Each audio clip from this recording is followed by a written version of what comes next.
Well, obviously this was a really scary morning for all the shoppers here outside Publix, especially scary for the victim in all this, who's the manager of that hearing aid store right there behind me. We talked to his boss today. He says if his manager were to shoot on someone as he did, he would only do it if his life were in danger.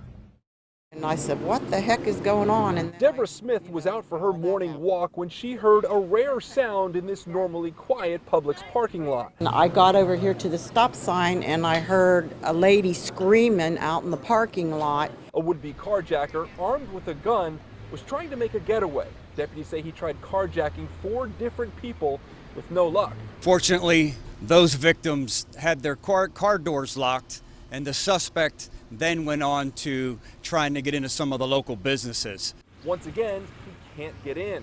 The sheriff says he then goes around to the back of the building where he'd have a fateful run-in with the manager of the Audubell store who was reportedly moving his car. Some type of encounter ensued where both men were armed, and obviously shots were fired. By whom, we don't know. We know that our victim at least fired a shot that resulted in the suspect's death. And all I heard was boom, boom, boom, boom, boom, and I heard a car crash. With that, Smith ran into the Publix and investigators ran to the scene, roping off part of the parking lot.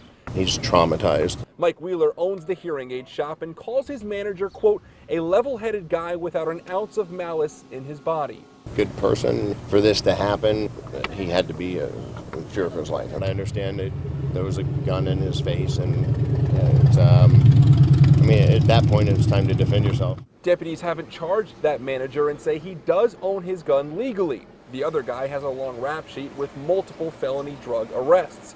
That's why Smith is considering a defensive gun of her own. Exactly. We need to protect ourselves. I mean, the world's getting crazy. Now, the good news here, other than the suspect in this case, nobody else got hurt. We've also learned investigators will be going over a lot of surveillance video to try to figure out exactly how this all went down and why. They want to know exactly why this guy picked this parking lot, why he picked this businesses, what his motives were. Obviously, still a lot of work to go, but definitely a very scary morning here in this Publix parking lot in Sun City Center.